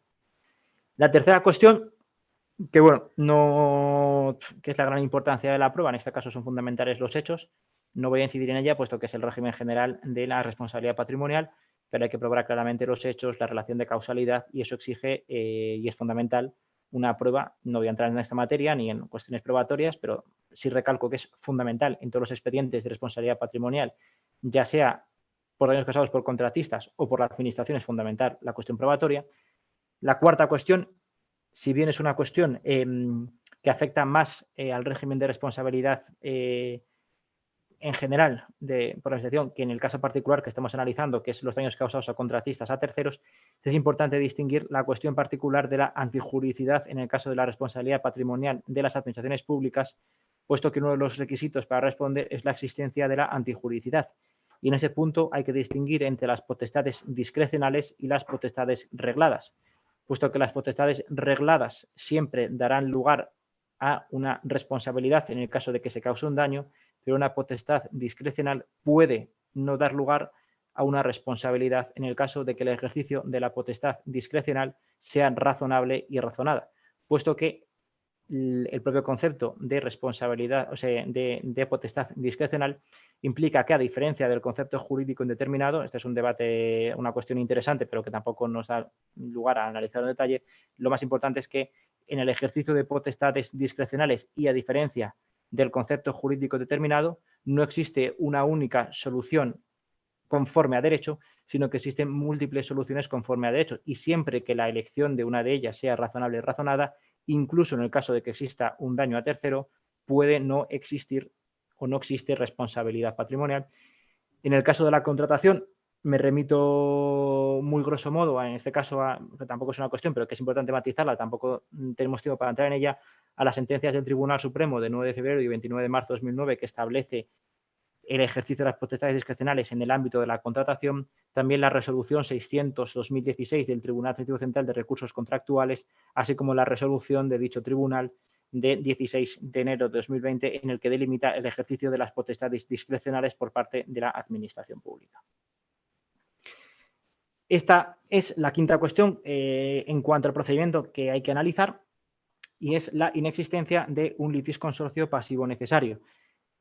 No existe litisconsorcio pasivo necesario con carácter general, no existe en el ámbito contencioso administrativo el litisconsorcio pasivo necesario por la particularidad indicada por el Tribunal Supremo. Bien aquí, el fundamento se encuentra en la sentencia del Tribunal Supremo de 10 de octubre de 98 y es básicamente que, a diferencia del proceso civil en el que una persona se dirige contra otra, en el ámbito del procedimiento contencioso administrativo, una persona se dirige contra un acto, no contra una persona, por lo que no existe el litisconsorcio pasivo necesario, sin perjuicio de que la Administración, en base al artículo 49 de la Ley Contenciosa, tenga la obligación de dar traslado a todos los interesados en el acto a efectos de que se persone. Esto es fundamental, no solamente puesto que concurrirán a la defensa, en su caso, de la actuación tanto la Administración como el contratista, sino que existe una figura importante que es el tercero, que es el asegurador, que es la última cuestión que me gustaría tratar para culminar esta presentación, que es la relativa a la de la responsabilidad del asegurador. En este caso es importante remitirse al artículo 21c de la Ley 29.998, que establece que serán parte demandada las aseguradoras de las administraciones públicas, que siempre serán parte codemandada junto con la administración a quien aseguren. Esta figura es importante a mi gusto y lo tratamos a continuación por la cuestión de la acción directa. Sobre esta cuestión, y sin perjuicio de que cada uno haga lo que tenga por conveniente, yo no soy partidario de grandes florituras, pero existe la opción del ejercicio de la acción directa contra el asegurador de la administración. Con todas las cuestiones que veremos a continuación, yo creo que en 10 minutos, si no es a tiempo, salvo que alguien tenga alguna pregunta, en cuyo caso la respondemos, pues yo creo que es más importante responder la pregunta que entrar en una cuestión tan concreta como es el ejercicio de esta acción, que es interesante, pero digamos que puede obviarse. De momento no tenemos intervenciones en el cuadro de preguntas y respuestas. Vale, pues entonces yo creo que pasamos a el ejercicio de la acción directa del artículo 76 de la Ley 50/1980 de contrato de seguro. La acción viene aquí regulada, no la leo, puesto que, básicamente, que perjudicados sus herederos podrán dirigirse directamente contra el asegurador. Sobre esta cuestión nos encontramos como sentencia paradigmática la sentencia del Tribunal Supremo de 5 de junio de 2019 en el recurso 2992-2019, que es confirmada posteriormente por la sentencia del Tribunal Supremo de 8 de julio de 2019. Básicamente, aparte de otras cuestiones que vemos a continuación, dicen estas sentencias que el ejercicio de el conocimiento de la acción directa del artículo 76 será competencia del orden jurisdiccional civil, no del contencioso administrativo, sin perjuicio de que la acción de repetición de la aseguradora contra la administración sea competencia de la jurisdicción contencioso administrativa, precisamente porque se dirige contra no un sujeto privado como es el asegurador, sino frente directamente a la administración. Como cuestión inicial, cabe destacar que inicialmente la Dirección General de Seguros, en este caso mediante resolución de 8 de junio de 1996, prohibió a la Administración Pública la celebración de contratos en virtud de los cuales se cubriese o se asegurase la responsabilidad derivada en materia contractual y en general en cualquier tipo de materia. No obstante, lo limitó exclusivamente como consecuencia de la inexistencia de legislación sectorial. Esta cuestión ha sido ampliamente superada, no vamos a entrar en ello, solamente siempre me gusta poner de manifiesto brevemente, aunque sea, la evolución para que veamos que incluso las cuestiones más fijas en un momento son cambiantes, puesto que poco después de esta resolución se empezó a asegurar por parte de la Administración y surgiendo la problemática ya no solamente de la relación triangular entre contratista, Administración y perjudicado, sino incluso la figura del asegurador de la Administración. De esta manera, y como estas cuestiones traen su causa de la sentencia del Tribunal Supremo de 5 de junio de 2019 en el recurso 2292-2019. Todos los puntos que vamos a tratar son el resumen de las cuestiones más importantes de esta sentencia. Lo primero que dice la sentencia en cuanto al ejercicio de la acción es su carácter autónomo. y establece que a día de hoy es doctrina pacífica que la acción directa no es subsidiaria de la acción contra el responsable, sino que goza de autonomía procesal y que para ejercitarla no es preciso que se sustancie previamente la reclamación en vía administrativa, pues precisamente una de sus ventajas, que a su vez constituye su fundamento, es evitar esa reclamación previa y la sumisión a la autotutela decisoria y las dilaciones que tal actuación previa conlleva. Esto es importante, puesto que en tanto que acción autónoma y no subsidiaria no tiene por qué acudirse previamente a la reclamación en vía contencioso administrativa para posteriormente justificar el ejercicio de esta acción.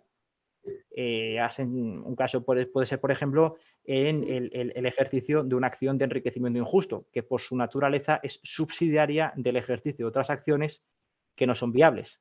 No es el caso de la acción directa del artículo 76, puesto que es una acción autónoma y, por tanto, puede ejercitarse con independencia de cualquier otra consideración. No sé si es lo más operativo, pero con carácter general puedes dirigirte como perjudicado directamente frente a la aseguradora de la administración, sin perjuicio de una serie de cuestiones, especialmente en cuanto al quantum, que luego veremos posteriormente. El segundo carácter de esta acción es su carácter limitado y, en segundo lugar, que juega la ley administrativa. De esta manera establece esa sentencia que el pronunciamiento prejudicial sobre si la administración pública ha incurrido en responsabilidad patrimonial se verificará conforme a la normativa de la misma, es decir, conforme a los artículos 139 y siguientes de la Ley 30.1992, en la actualidad artículos 32 y siguientes, es decir, no se aplicará la normativa civil, sino que se aplicará la normativa administrativa. Por eso he incidido siempre en el juego de la aplicación de una u otra normativa, sin que ello suponga reconocerle competencia a la jurisdicción civil para declarar la responsabilidad de la administración pública asegurada, para lo que debe seguirse el procedimiento administrativo legalmente previsto. Nuevamente, vemos la cuestión que he reiterado, aun siendo un poco pesado, del juego de la jurisdicción, del juego de una jurisdicción y de la legislación. Es decir, en este caso, ya soy muy breve, acabo en 5 minutos. Es ya lo que estabais hablando, pero acabo en 5 minutos. No te preocupes, es solo que hay un par de preguntas, pero vamos a acabar las diapositivas primero, que estamos ya al final, y ahora procedemos. Bueno, son ya muy brevemente, vamos. Básicamente es eso. De nuevo, aquí vemos en el apartado segundo, vemos de nuevo el juego de la ley aplicable y de la jurisdicción competente. Para recalcar nuevamente las ideas de que es fundamental analizar estas cuestiones, tratar estas dos problemáticas. Y en tercer lugar, la delimitación jurisdiccional, que establece que se ha de convenir en que sería contrario a la legalidad que se utilizase la acción directa para impugnar el acto administrativo que se había consentido a los solos efectos indemnizatorios. De esta manera se delimita el carácter de esta acción directa. Otra cuestión en cuanto a la acción directa, que era lo que había introducido anteriormente, es la limitación de la aplicación. Bueno, antes de volver a esto, en cuanto a la delimitación jurisdiccional, es el caso en el que se acude a la jurisdicción civil para ejercitar la acción directa contra la administración, contra la aseguradora. Posteriormente, o en el ínterin, se ejercita la acción contra la administración determina su responsabilidad, habiendo suspendido previamente la cuestión civil, y finalmente el ejercicio de la acción directa tiene como único objeto la impugnación de la cuantía fijada en el ámbito de la jurisdicción contencioso administrativa, lo cual no es posible, puesto que se establece claramente como regla general en el ámbito del derecho de seguros que el asegurador no responderá de más de aquello a la que se condene al asegurado, siendo competente para determinar el quantum de la indemnización la jurisdicción contencioso administrativa. Por tanto, fijada por la jurisdicción contencioso administrativa el quantum de la indemnización, lo más que se puede pretender por el ejercicio de la acción directa es que se indemnice a dicha cantidad y no se podrá impugnar ante la jurisdicción civil a través del ejercicio de la acción directa, no se podrá discutir nuevamente la cuantía porque no es competente a la jurisdicción civil. Por eso digo que aquí es importante delimitar cuáles son las competencias de cada jurisdicción. Y por último lugar, que es una cuestión, pero vamos, que tampoco me importa mucho, prefiero responder las preguntas, que es la limitación de la aplicación del artículo 20 de la Ley de Contrato de Seguros, que fue una cuestión problemática, en tanto no se estableció el artículo 21c de la Ley 2998, como lo hemos establecido anteriormente, y por tanto el asegurador no acudía por falta de legitimación pasiva del proceso. Existe una primera jurisprudencia, dado que en la actualidad existe el artículo 21c, esta problemática no existe en cuanto al pago de los intereses del artículo 20 y, por tanto, y dado que vamos en tiempo, creo que es más importante responder las preguntas que tratar esta cuestión, que tampoco es tan importante, por lo cual concluyo dando gracias a todos por vuestra atención. Siento si he sido un poco árido, pero bueno, lo he hecho yo creo que lo más ameno o interesante que se podía hacer, un tema que por sí es un poco espeso. Para nada. Bueno, de antemano, Esteban, pues muchísimas gracias. Creo que hablo no solamente en nombre del Grupo de Abogados Jóvenes, sino además de los más de 45 asistentes o participantes que tenemos aquí, en nombre de todos los compañeros y por la que me toca, pues en representación del Grupo de Abogados Jóvenes. Así que muchas gracias por esta magnífica ponencia. Y bueno, a continuación tenemos un par de preguntas que las va a moderar el compañero Héctor. Y bueno, cualquier otra pregunta que en estos últimos minutos pues surja. Perfecto, gracias Víctor. Nuestro compañero Sebastián Molina plantea lo siguiente: si la resolución que pone fin a la vía administrativa resuelve expresamente inadmitir la reclamación por responsabilidad patrimonial, por considerar que es responsable la empresa contratista, ¿puede el órgano contencioso entrar al fondo del asunto y resolver la existencia de responsabilidad patrimonial y el quantum indemnizatorio, o solo puede limitarse a resolver si procede esa inadmisión o no? Si se ha pronunciado la Administración sobre estas dos cuestiones, puede resolverlas el órgano contencioso administrativo. Siempre que se haya pronunciado, en tanto que jurisdicción revisora, siempre que se haya pronunciado sobre esas cuestiones, puede entrar a revisar las dos consideraciones. Sí puede. Perfecto. Bueno, y en segundo lugar, nuestra compañera Purificación Cano plantea lo siguiente. Bueno, lo primero de todo, agradece tanto al grupo jóvenes como a Esteban la magnífica sesión. Plantea lo siguiente: si suponemos que el origen de los daños se encuentra en el proyecto y el mismo no se nos facilita, ¿cómo insertamos esa cuestión en la reclamación?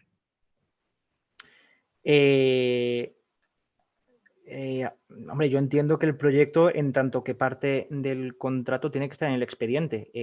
Yo creo que tiene que facilitarse en todo caso. Yo entiendo que debería facilitarse. No sé si ha tenido algún caso particular en el que no se haya facilitado y nos lo puede comentar, pero vamos, yo creo que yo creo que se tiene que aportar el proyecto en un otro sentido. Teniendo en cuenta, es una cuestión que no he tratado en cuanto a las potestades discrecionales, es importante si eso, digamos que se limita, pero es que no sería el caso este, ¿no? Yo creo que tendría obligación de suministrarse el proyecto en todo caso, básicamente para determinar si el vicio es de proyecto, no es de proyecto o es de ejecución, con lo cual yo creo que es fundamental que se ponga a disposición el proyecto, y yo creo que todas las administraciones tienen la obligación de comunicar toda la documentación durante el expediente. Es cierto que no siempre se cumple la ley, pero yo creo que la regla general es que tiene que ponerse todo el expediente a disposición de los administrados, incluido el proyecto.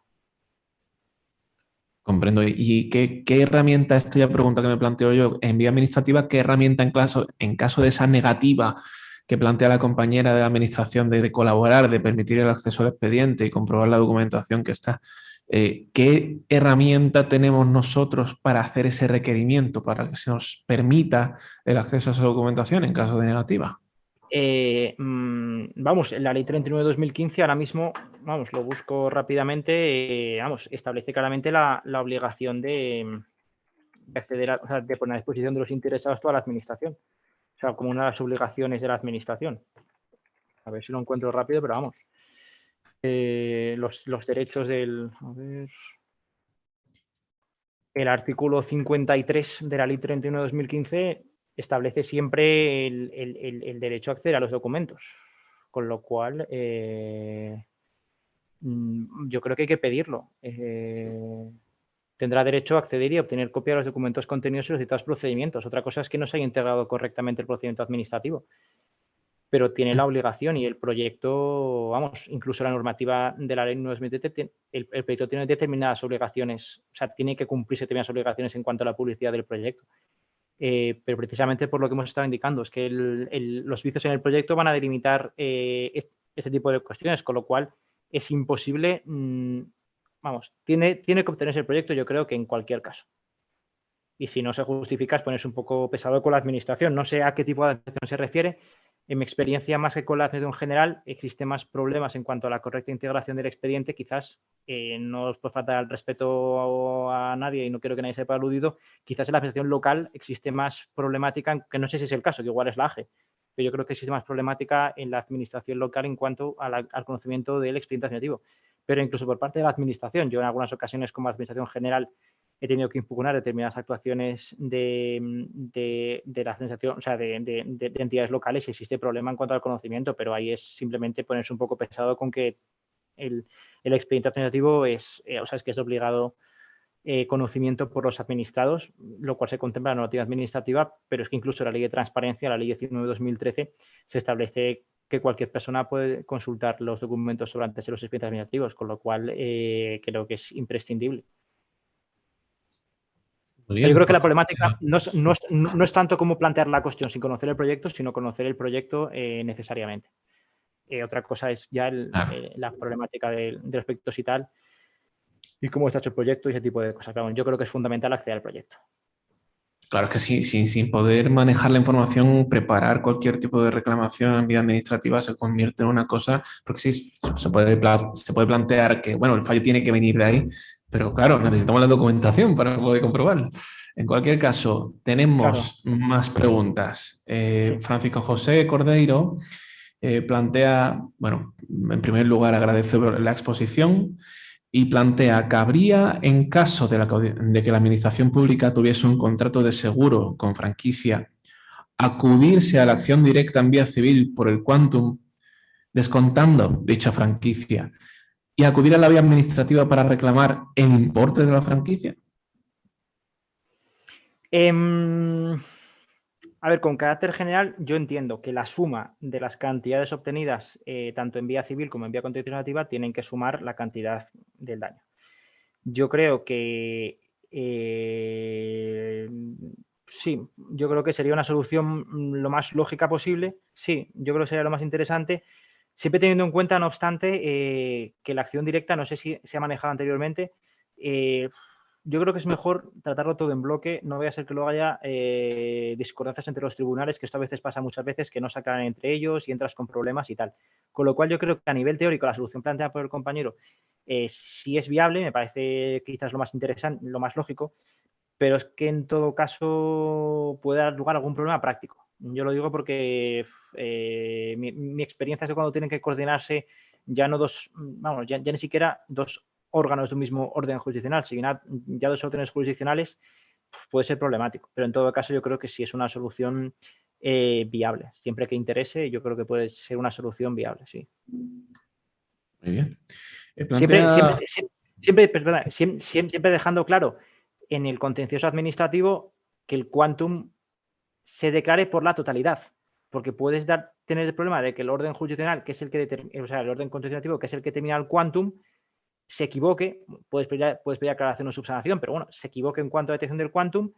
Si en el orden civil has obtenido 20 y en otro reclamas 80, te diga, no, el quantum son 80 y tengas problemas luego en ejecución de sentencia porque te diga, no, el quantum es 80. Con lo cual yo creo que siempre que dejes clara que has reclamado a través de la acción directa otra cantidad en vía civil. Si bien ya digo que a mí el ejercicio de la acción directa puede dar lugar a determinadas cuestiones, también porque los jueces a veces son un poco reacios a pronunciarse. Entonces, bueno, digamos que sí, que a nivel teórico se podría hacer lo que el compañero plantea. Bueno, y la última pregunta. Nuestro compañero José María Flores plantea lo siguiente. ¿No puede entenderse incompatible la posición de la administración como demandada con la del posible contratista como teórico responsable emplazado por la administración? Perdón, o sea, esta pregunta no la he entendido. A ver si me la Repito. Sí. Pregunta hasta qué punto es incompatible que la administración, que es en este caso que se plantea quien emplaza al contratista, sea la demandada y cuando el contratista sería el teórico responsable, si esto es alguna situación que deba entenderse como incompatible o como incongruente, Sí, entiendo, ¿no? sí. O sea, yo creo que lo que se pregunta, y si me equivoco, que se me corrija y responda a la pregunta en cuestión, si no es lógico que la administración sea parte y juez en el procedimiento de determinación de responsabilidad. No sé si es esto lo que se pregunta. Si es lo que se pregunta, hombre, sí, es ilógico, es juez y parte. Pero bueno, digamos que es una problemática bastante habitual en todo lo que es el derecho administrativo. Por ejemplo, los tribunales económico-administrativos, por mucho que se finja que no son parte de la administración tributaria, en tanto que están directamente integrados por inspectores de Hacienda, pues hombre, podemos jugar a que no lo son, pero en realidad lo son. Y también hay la administración es juez y parte. O sea, digamos que la problemática de la administración como juez y parte en todo el derecho administrativo es cuanto menos es una problemática usual en el ámbito de derecho administrativo, con lo cual sí, la respuesta corta es que sí, es un poco incongruente. No obstante, decir que realmente la administración en estos casos sí suele ser bastante honrada, puesto que el régimen de responsabilidad, y ya como resumen de todo lo dicho en la exposición, es bastante claro. Suele responder el contratista, salvo en los 3 casos concretos, dos casos clarísimos, órdenes, las órdenes suelen estar claras, siempre que estén hechas por escrito, puesto que a veces el director facultativo no las da por escrito, pero siempre que exista una orden por escrito y se pueda aprobar asistencia de dicha orden,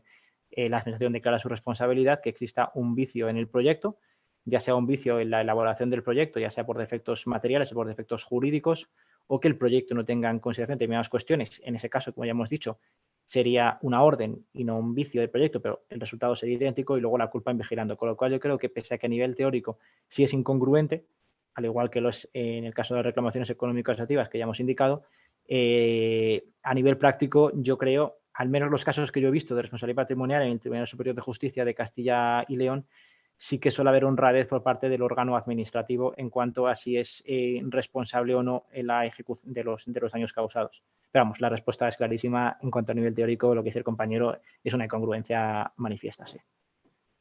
Lo que tiene la autotutela de la administración, que muchas veces uno dice, bueno, pero que está barriendo para casa todo lo que puede, pero bueno.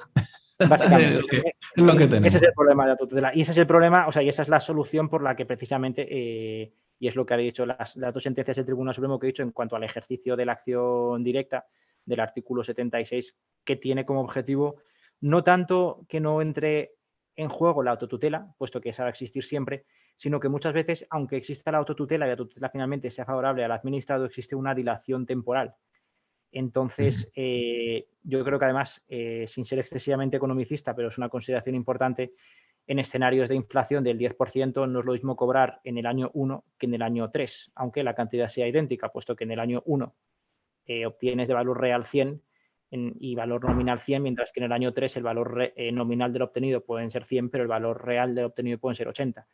Con lo cual yo creo, a mi modo de ver, que en épocas de inflación como las que tenemos a día de hoy, el cobrar cuanto antes no es importante solamente porque el dinero mejor tenerlo ahora que en el futuro, sino porque es que el valor real del dinero es decreciente mes a mes, con lo cual una acción que pueda evitar cualquier tipo de dilación en la entrega del dinero puede tener la ventaja adicional de que el valor real del dinero se incrementa sustancialmente. Yo creo que ese es el juego fundamental de la acción directa, si bien con todas las cuestiones que hemos analizado en cuanto a la autonomía y especialmente en cuanto al quantum indemnizatorio, puesto que en última instancia le corresponde la determinación del quantum a la jurisdicción contencioso administrativa.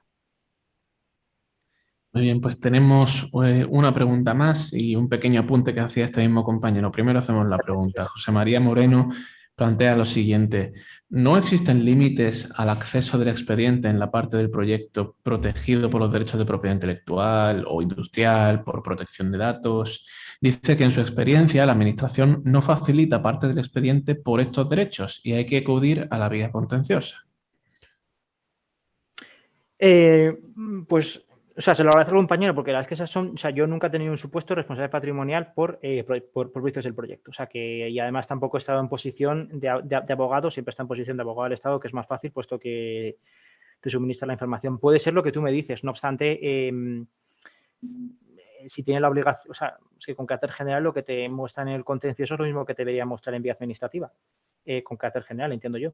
Entonces, yo creo que pueden existir límites, pero tampoco puede llegarse hasta el extremo de no conocerlos, o sea, de no conocer el proyecto. Dicho eso, si has tenido algún concreto caso de eso, igual la Administración ha actuado correctamente. Yo no quiero decir que no haya actuado correctamente, pero vamos, a mi modo de ver, al menos debería exhibirse el proyecto en cuanto a ver si los daños son causados por el proyecto o no son causados por el proyecto, y eso tampoco tiene por qué entrar en ver cómo se ha calculado la estructura, sino en ver si la estructura calculada tiene algún vicio de alguna índole o no. Hombre, eso entronca directamente con ver cómo se ha calculado a lo mejor la estructura, pero tampoco tiene por qué ser un obstáculo insalvable de modo de ver. Pero bueno, en todo caso, y es lo que decía, a nivel práctico tampoco es imprescindible, porque si te lo pone en vía contenciosa administrativa, digamos que puedes recurrir la resolución de una u otra manera, con lo cual tampoco es tan es tan relevante. Mientras las pretensiones sean idénticas, los tipos de alegaciones que se formulen pueden cambiar sustancialmente tanto en vía administrativa como en vía contenciosa, con lo cual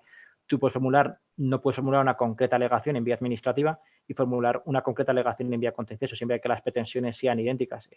O sea, quiero decir que no existe ningún tipo de peligro de desviación procesal por el hecho de que cambies incluso sustancialmente las alegaciones. Siempre se tiene más información porque tienes más tiempo, incluso aunque conozcas todo el proyecto, en vía contenciosa administrativa.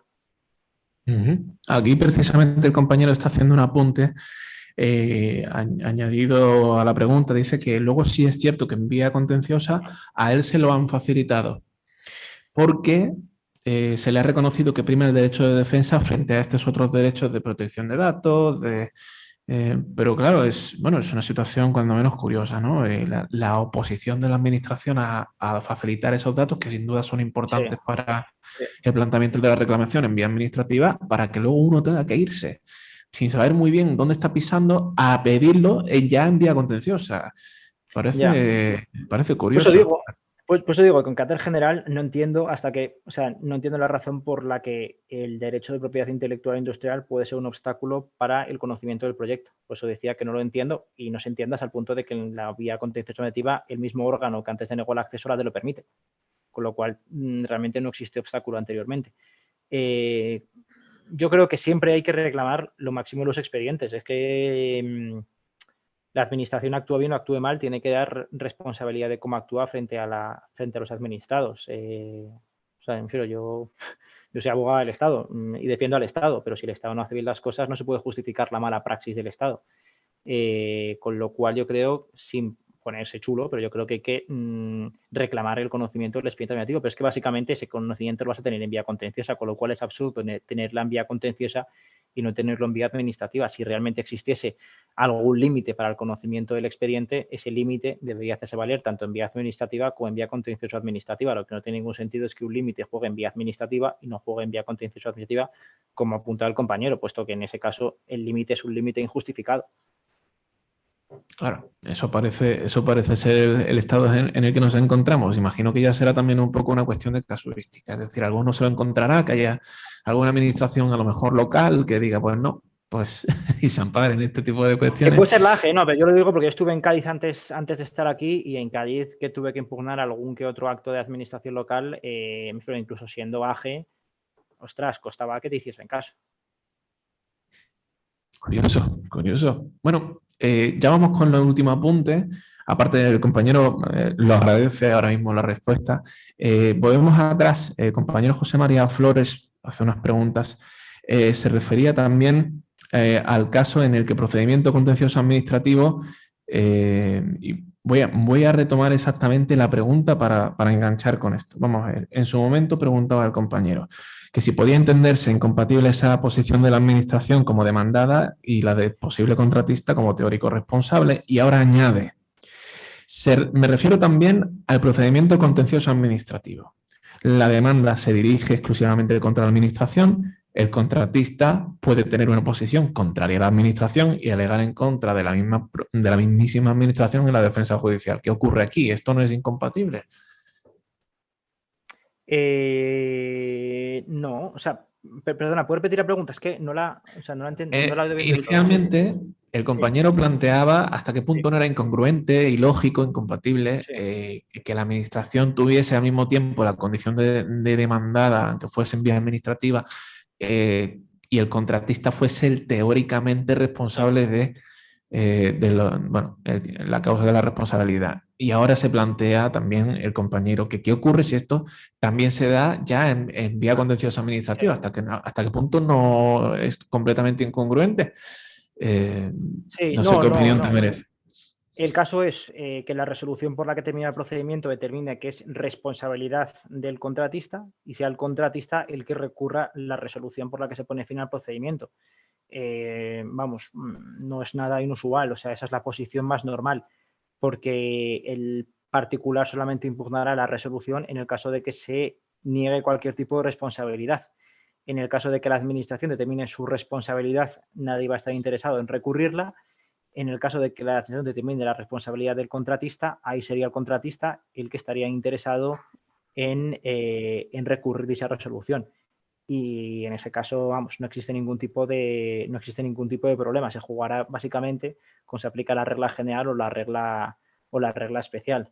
Sin perjuicio, claro, esto es como todo, sin perjuicio de que luego tú te enfades en la ejecución del contrato que reste, quiero decir. Pero vamos, tampoco hay.